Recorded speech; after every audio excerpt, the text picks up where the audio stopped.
अम्ल। नाम सुन के कुछ ऐसा लगता है जैसे कि यह हमें हमेशा हानि ही पहुंचाता है, यानी क्षति ही पहुंचाता है। लेकिन आज हम अम्ल के कुछ ऐसे गुणों को जानेंगे जो हमारे लिए अत्यंत आवश्यक है। आज हम अम्ल चैप्टर जो वर्ग दशम में पढ़ना है, अम्ल, क्षार और लवण, उसके अंतर्गत हम अम्ल की परिभाषा और उनके प्रकारों के बारे में जान चुके हैं। आज हम अम्ल पर आधारित कुछ प्रश्न उत्तर और अम्ल के क्या उपयोग हैं हमारे दैनिक जीवन में, इसे देखेंगे। हमने देखा कि अम्ल हाइड्रोजन आयन की सांद्रता के आधार पर दो प्रकार के हो रहे थे, एक प्रबल अम्ल यानी स्ट्रॉन्ग एसिड और दूसरा दुर्बल अम्ल यानी वीक एसिड। प्रबल अम्ल और दुर्बल अम्ल को हम परिभाषित तो कर चुके हैं, लेकिन आखिर उसे पहचानेंगे कैसे? तो किसी भी अम्ल की प्रबलता को समझने के लिए पीएच स्केल का यूज किया गया। पीएच, पी वर्ड जो आया है उसका अर्थ होता है पुंसास। पुंसास का मतलब होता है स्ट्रेंथ यानी शक्ति, और एच का अर्थ हाइड्रोजन आयन। तो पीएच के द्वारा हम किसी भी अम्ल के शक्ति यानी स्ट्रेंथ को बता सकते हैं। यह पीएच स्केल पर आधारित प्रश्न हमेशा एग्जाम्स में आते हैं। पीएच स्केल एक ऐसा स्केल है जिससे हम किसी भी यौगिक के अम्ल या क्षार या उदासीन होने के गुणों के बारे में पता लगा सकते हैं। जैसे हम सिंपल अगर किसी स्केल से मापते हैं तो क्या होता है, मापने को हम सेंटीमीटर के द्वारा उपयोग करते हैं और स्केल के द्वारा हम किसी भी लंबाई को मापते हैं। लेकिन यहाँ पीएच स्केल जो होता है वह एक स्केल है जो 0 से शुरू होता है और 14 तक जाता है, जिससे हम यौगिक के गुणों यानी वह अम्ल है या क्षार है या उदासीन है का पता करते हैं। जैसे अगर पीएच मान किसी यौगिक का 7 है तो वह यौगिक उदासीन होगा। उदासीन हम किसे कहते हैं? जी हाँ, जल, पानी जो हम पीते हैं वह उदासीन होता है। तो पानी यानी जल का पीएच मान क्या होगा? हमेशा 7 होगा। यह भी बहुत बार एग्जाम्स में पूछा जाता है। तो पीएच स्केल के द्वारा हम अम्ल की प्रबलता को मापते हैं, और अगर पीएच स्केल में किसी यौगिक का मान 7 है, ध्यान दीजिएगा, अगर पीएच मान 7 है तो वो क्या होगा? न्यूट्रल यानी उदासीन होगा वह यौगिक। अगर पीएच मान 7 और 0 के बीच में यानी 7 से कम है तो वह यौगिक अम्ल होगा। यानी जितने भी अम्ल हैं उसका पीएच मान हमेशा 7 से कम होगा, और जितना कम होगा पीएच मान वह अम्ल उतना ही अधिक प्रबल होगा। जैसे कि हम बात करते हैं कार्बनिक और अकार्बनिक अम्लों की, तो जो अकार्बनिक यानी इनऑर्गेनिक एसिड जो होते हैं वो अधिक प्रबल होते हैं, जैसे हाइड्रोक्लोरिक अम्ल हुआ, नाइट्रिक अम्ल हुआ। तो इन सब का पीएच मान 0 से 1 तक के बीच में होता है, यानी बहुत कम होता है। यानी पीएच मान जितना कम होगा वह उतना स्ट्रॉन्ग एसिड होगा। वहीं जैसे हम बात करें सिरका की या नींबू की, इन सब का पीएच मान 5 से 7 के बीच में होता है, यानी ये दुर्बल अम्ल होते हैं। तो दुर्बल अम्ल का पीएच मान जो होगा वो 7 से तो कम होगा ही। तो पीएच मान अगर अम्ल है तो पीएच मान हमेशा 7 से कम होगा, लेकिन अगर दुर्बल अम्ल है तो उसका पीएच मान 7 के करीब यानी 5 से अधिक होगा, और जितना अधिक प्रबल होगा उसका पीएच मान उतना ही कम होगा। हम अगर क्षारक की बात करें तो अगर पीएच मान 7 से लेकर 14 के बीच में है तो वह यौगिक क्षारक यानी बेस होगा। मतलब बेस का पीएच मान हमेशा 7 से अधिक होता है। 7 से अधिक जितना अधिक होगा वह उतना स्ट्रॉन्ग बेस होगा। यानी अगर किसी यौगिक का पीएच मान 13 या 14 है तो वह प्रबल क्षारक होगा, और वहीं अगर पीएच मान 8 या 9 के करीब है तो वह दुर्बल क्षारक होगा।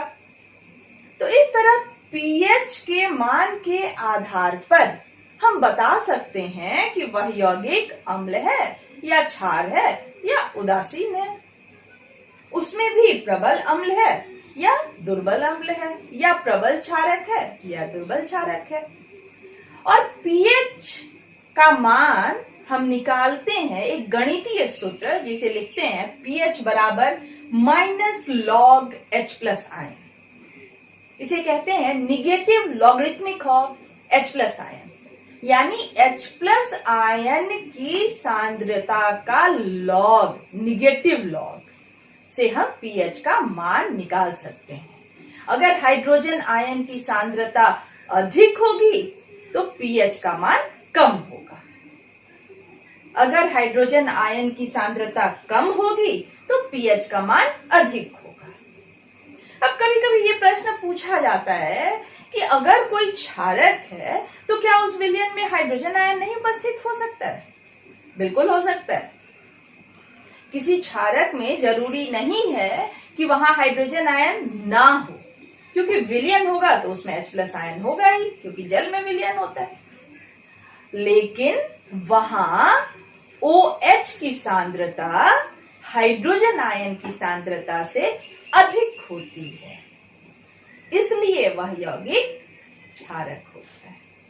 अगर हाइड्रोजन आयन की सांद्रता अधिक होगी तो वह यौगिक क्या होगा? अम्ल होगा। बेसिक यही डिफरेंस है अम्ल और क्षारक में कि अम्ल में H प्लस आयन की सांद्रता अधिक होती है, जबकि क्षारक में OH माइनस की सांद्रता अधिक होती है। तो यह हम pH के मान के द्वारा हम अम्ल और क्षार के बारे में बता सकते हैं। अब अगर हम देखें pH का हमारे दैनिक जीवन में बहुत ही उपयोग है। जैसे डॉक्टर कहते हैं कि दिन में 2 बार ब्रश करना चाहिए। आखिर क्यों? वह इसलिए क्योंकि जब हम खाना खाते हैं तो हमारे दांतों के बीच कुछ फूड पार्टिकल्स, भोज्य पदार्थ फंसे रह जाते हैं। अब उस भोज्य पदार्थ में चूंकि बैक्टीरिया यानी जीवाणु पनपते हैं और वे जीवाणु वहां उस भोज्य पदार्थ को सराते हैं, जिससे कि अम्ल का निर्माण होता है।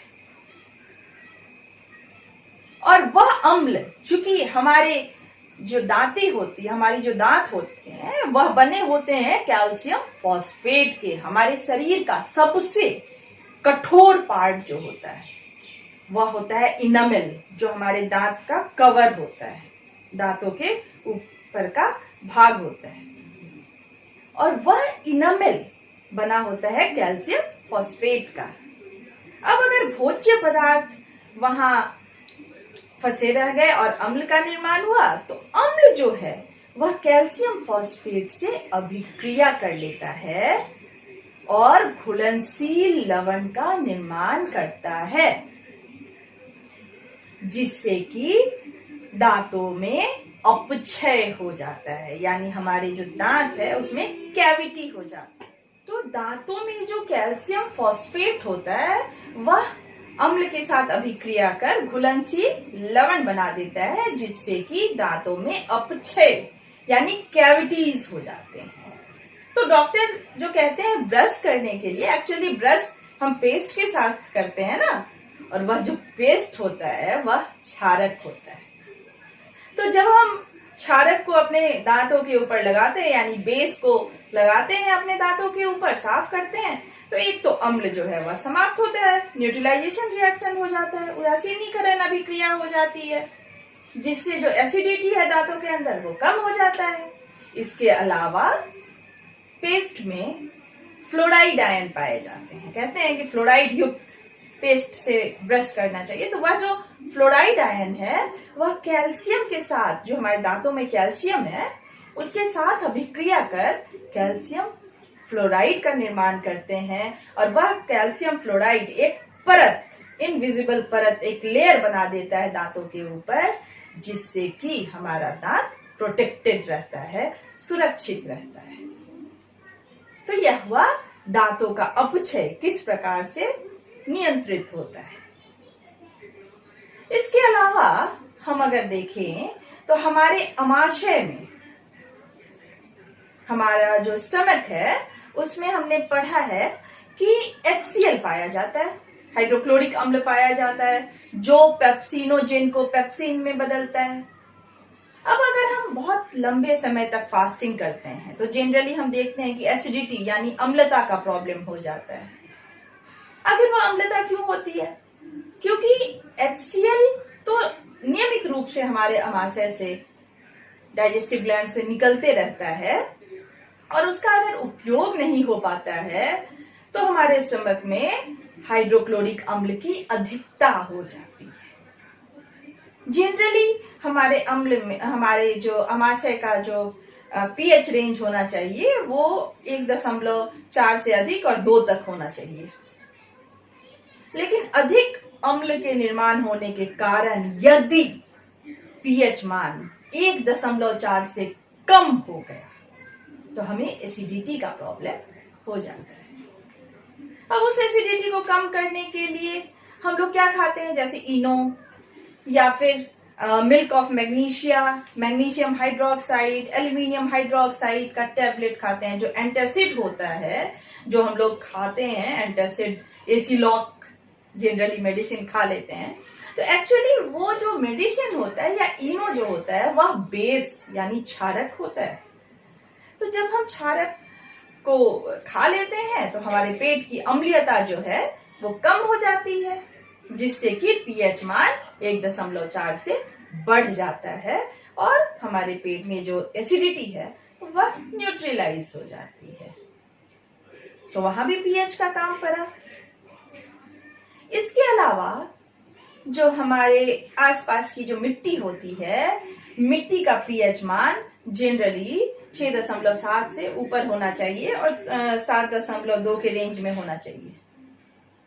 लेकिन कभी कभी क्या होता है कि मिट्टी अम्लीय हो जाती है, वह अम्लीय वर्षा के कारण भी हो सकती है। तो अगर अम्लीयता बढ़ गई मिट्टी की तो उसमें हम क्या करते हैं, क्षारक या चूना मिला देते हैं मिट्टी में, ताकि वहां उसका पीएच मान बढ़ जाए और फसल अच्छे से हो पाए। इसके अलावा हम देखते हैं कभी कभी अम्लीय वर्षा, बहुत एक हॉट टॉपिक था एसिड रेन। तो एसिड रेन जो हम कहते हैं वो क्या है? जनरली जो बारिश का पानी है उसका रेंज होता है 5.6, उसका पीएच मान होता है 5.6, और अगर वर्षा जल का पीएच मान 5.1 से कम हो जाए तो वैसे वर्षा को अम्लीय वर्षा कहते हैं। अब आखिर ये अम्लीय वर्षा होता क्यों है? वह इसलिए होता है क्योंकि अत्यधिक प्रदूषण के कारण जब वातावरण में सल्फर डाइऑक्साइड, नाइट्रोजन डाइऑक्साइड जैसे गैस उपस्थित हो जाते हैं और वह जब जल के साथ मिलते हैं तो अम्ल का निर्माण कर देते हैं, जिससे कि वर्षा जल की अम्लीयता बढ़ जाती है और पीएच मान 5.1 से कम हो जाता है। अम्लीय वर्षा, अब जैसे हम देखें अगर तो मथुरा रिफाइनरी से बहुत ज्यादा पॉल्यूशन हुआ था, जिसके कारण ताजमहल जो कि 7 वंडर्स में है उसका रंग पीला पड़ गया था, और वह पीला इसलिए पड़ा था क्योंकि अम्लीय वर्षा हुई थी अत्यधिक प्रदूषण के कारण। जो मिट्टी की उर्वरकता है वह भी कम हो रही है। तो अम्लीय वर्षा भी कहीं ना कहीं पीएच से ही रिलेटेड है, यानी पीएच का मान अगर 5.1 से कम हुआ तो अम्लीय वर्षा कहलाएगी। कभी कभी क्या होता है कि चींटी या फिर मधुमक्खी हमें काट लेता है और काटने के पश्चात हम कहते हैं बातों बातों में कि अरे जल्दी से उस पर लोहा रगड़ दो, लेकिन एक्चुअली वह जो चींटी हमें काटता है वह चींटी का डंक अम्ल होता है, और उस पे अगर हम जंग लगा हुआ पदार्थ, कहीं भी जंग जो लगता है, लोहे में जो जंग लगता है, कोरोजन होता है, रस्टिंग होता है, तो वो क्या होता है, क्षार होता है, क्योंकि कोई भी धातु ऑक्साइड या हाइड्रो ऑक्साइड क्षार होता है।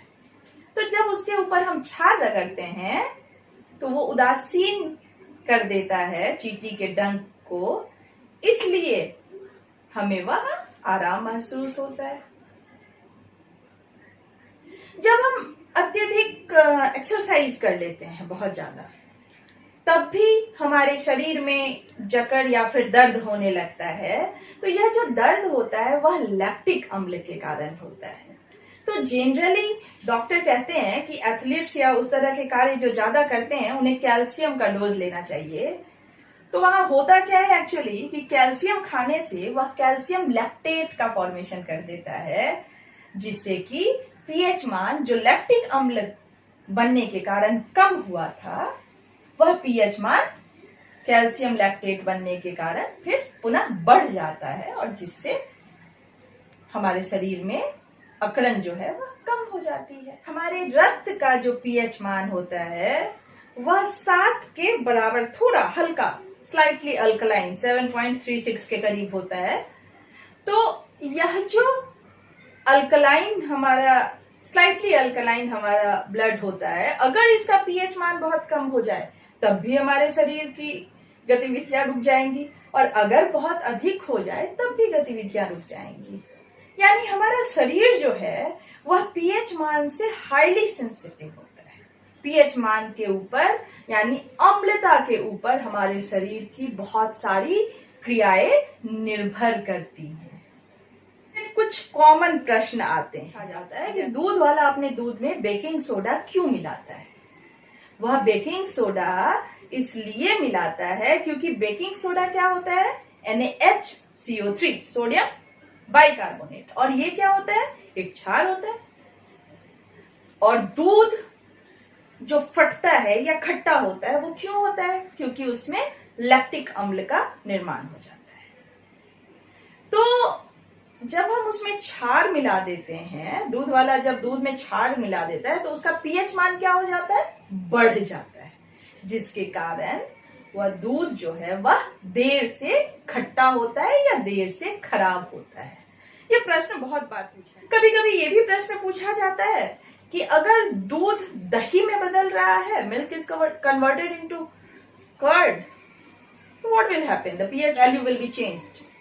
तो वो इस तरह से चेंज होता है कि दूध से जब वह दही में बदलता है तो पीएच मान, चूंकि वहां लैक्टिक अम्ल का निर्माण होता है, तो पीएच मान जो है वह कम हो जाता है। एक और प्रश्न यहाँ अम्ल से रिलेटेड हमेशा पूछा जाता है कि अम्लीय जल जो है वह विद्युत का सुचालक होता है, जबकि आसुत जल विद्युत का कुचालक होता है। क्यों? क्योंकि अम्लीय जल में अम्ल आयन में टूट जाता है, हाइड्रोजन आयन मुख्य रूप से उसमें उपस्थित रहता है, और जब आयन में वह टूट जाता है तो वह विद्युत का सुचालक हो जाता है, गुड कंडक्टर ऑफ इलेक्ट्रिसिटी होता है, due to presence of ion, ion की उपस्थिति के कारण।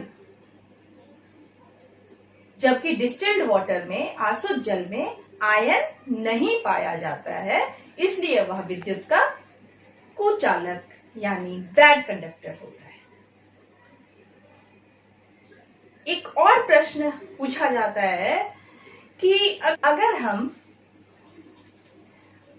अम्ल में सूखा लिटमस पत्र डालें तो क्या वह रंग में परिवर्तित होगा, यानी नीला रंग क्या लाल रंग में बदलेगा? बिल्कुल नहीं। वहां जब भी हम लिटमस पत्र को अम्ल में डालते हैं तो या तो लिटमस पत्र को पानी में डाल के भिगो लेते हैं या फिर अम्ल में ही जल उपस्थित होना चाहिए, ताकि अम्ल हाइड्रोजन आयन में टूट जाए और हाइड्रोजन आयन ही अम्लीयता को दर्शाता है। और इसलिए अगर सूखा लिटमस पत्र या जल विहीन अम्ल के साथ हम आपस में अभिक्रिया कराए तो वह अम्लीयता को नहीं दर्शाएगा। कहने का मतलब यह है कि जब तक हाइड्रोजन आयन उपस्थित ना हो तब तक ना तो वह अम्लीयता के गुण को दर्शाएगा और ना ही वह विद्युत का सुचालक होगा। और प्रश्न रहता है कि अम्ल में अगर हम जल मिलाते हैं उसे तनुकृत यानी डाइल्यूट करने के लिए, तो अम्ल में जल को मिलाया जाए या फिर जल में अम्ल को मिलाया जाए। बहुत ही कॉमन प्रश्न है कि water is added to acid और acid is added to water, क्या होगा? सोचिए क्या होगा। अगर हम जल को अम्ल में डालेंगे तो वहां अत्यधिक मात्रा में ऊष्मा बाहर निकलती है, हाईली एक्सोथर्मिक होता है, और अम्ल जो है वह बाहर निकल के आ जाएगा। इसलिए कभी भी अगर अम्ल में पानी को यानी जल को मिलाना है तो जल में अम्ल को डालते हैं, वह भी धीरे धीरे स्टिर करते हुए यानी हिलाते हुए, ताकि वहां अत्यधिक मात्रा में ऊष्मा ना निकले और आसानी से अम्ल जो है वह तनुकृत यानी डाइल्यूट हो जाए। यह प्रश्न भी बहुत बार पूछा जाता है। तो इस तरह हमने अम्ल से आधारित जो भी प्रश्न बन सकते थे, संभावित प्रश्न अम्ल और पीएच पर आधारित, अपने दैनिक जीवन में किस तरह से यह उपयोग में आता है, इन सारी चीजों को हमने आज देखा। अम्ल के बारे में यहां हम काफी कुछ जान चुके हैं। अब हम अगले क्लास में क्षारक के बारे में जानेंगे और लवण के बारे में जानेंगे, यानी बेस और सॉल्ट का डिटेल हम नेक्स्ट क्लास में देखेंगे। आज हमने देखा पीएच मान क्या होता है, पीएच मान के आधार पर हम कैसे यौगिकों को विभाजित कर सकते हैं, तथा अलग अलग जगहों पर पीएच मान किस प्रकार से प्रभावित करता है। धन्यवाद।